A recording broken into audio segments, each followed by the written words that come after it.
This is a response to a movie posted by somebody who calls themselves Freemasons. This warns of Masonic Messianic Judaism, which apparently is going to rebuild the Jewish temple. I made some comments on this. Freemasons obviously thought my arguments were rather persuasive because they blocked me from commenting while posting arguments against my comments, which I thought was rather mean. This movie touches on several subjects which are complicated relationships: Judaism, Christianity, Catholicism, Freemasonry, Occultism, Kabalism, Israel, Jesus, the Jewish temple, apocalyptic prophecies, and of course Messianic Judaism. If you're a Christian, you should know that Satan is very deceptive, and one way he deceives is to make Christians think that innocuous and even good things are bad. He's done it with dancing, violins, alcohol, rock music, yoga, cats, environmentalism, women, marital sex, and perhaps worst of all, Jews, although the women thing was hard to beat. He got the Catholic Church to basically reject its Jewish heritage early on in its history, leading to a long and tragic history of anti-Semitism, as well as basically ignoring much of the teachings of the Old Testament. Freemasons still seem to hold beliefs along these lines. Anyway, it's important to know what it is that we Christians, by which I mean anybody who believes in salvation by grace and the Holy Trinity and makes a serious effort to serve God, should believe. We need to be guided by the Bible as to what's good and bad, and not to be fooled into thinking something is bad because you don't like it or is associated with something bad. If you're a Christian or don't know much about Christianity, sorry, but that's the direction I'm coming from, and I'm assuming a basic knowledge of Christianity in my audience. Christians really have to believe in the Bible as God's written word. If you start questioning if certain books or passages should be included, you'll get into a mess. The first 5 books of the Bible are called the Pentateuch by Christians and the Torah by Jews. Jews try to follow the laws in these books, while Christians tend to cherry pick. Christians normally don't murder people or commit incest or worship idols, but most will eat shellfish, commit usury, and of course worship on Sunday instead of Saturday. In fact, Christians don't normally observe any of the festivals the Torah commands Jews to observe. The formula for the date of Easter was chosen by the Church so that it would never coincide with the Jewish Passover, in spite of the fact that Jesus was crucified at Passover. Why is this? Well, this comes back to Satan convincing Christians that Judaism was bad, so they rejected most Jewish things. In fact, when Jews converted to Christianity, they were expected to make a vow to reject all things Jewish. This doesn't make much sense, as all things Jewish should include Jesus and the Old Testament and all or most writers of the New Testament. This isn't based on anything in the New Testament, although there are a few passages that are used to construct such arguments. Anyway, the point I'm making is that you've got to accept the Bible in its entirety.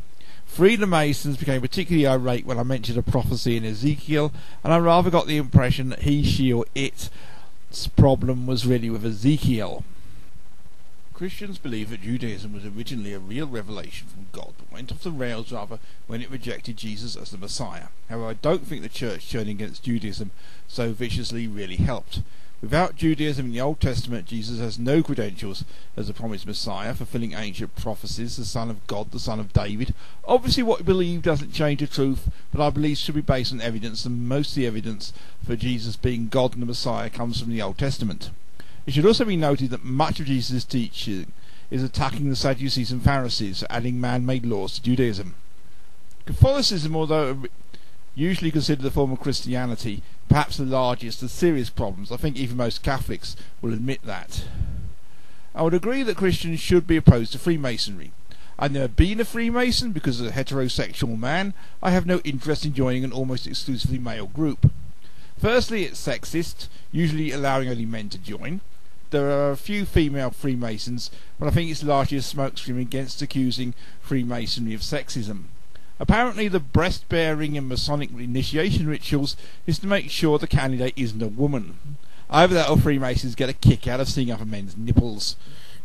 Also, like AA, it requires members to believe in some sort of higher power, but doesn't care which one. This seeing all gods as equal, as implied by the seal of the Grand Lodge of Israel, shown in the video, which combines Masonic, Christian, Jewish and Islamic symbolism. I don't have a problem with combining Christian and Jewish symbolism with Masonic Messianic shield is older than the Christian cross.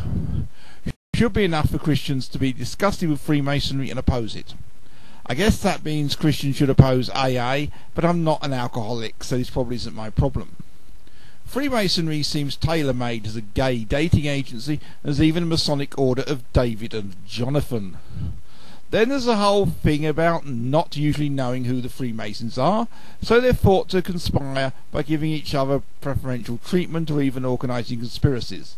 Perhaps I should say done from England, where the Freemasons have a far worse reputation than in North America. I'm not sure if the North American ones are better or just have better PR. You're probably aware that most men who founded in the United States were Freemasons, and Washington DC is chock full of Masonic symbolism. Then there are various associations between Freemasonry and Occultism. Freemasonry, Skull and Bones, the Priory of Zion, the Knights Templars, Rosicrucianism, Mormonism, the Ku Klux Klan, Gnosticism, and probably some other things are all kind of interlinked. They're also connected with Kabalism.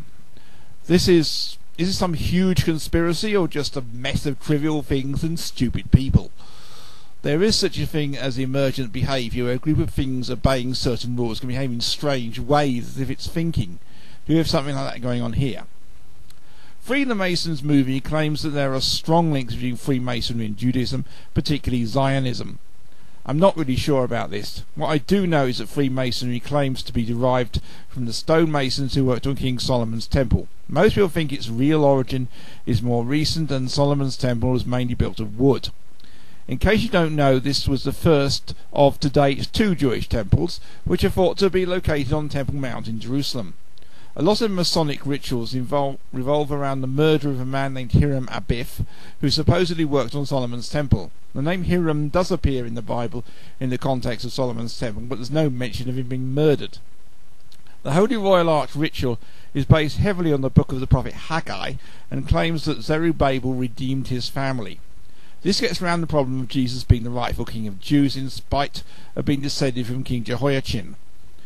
This is odd, as you're not supposed to mention Jesus in Masonic meetings. It seems likely that Freemasonry was started or influenced by Jews or Christians who thought Christianity should be more in touch with its Jewish roots.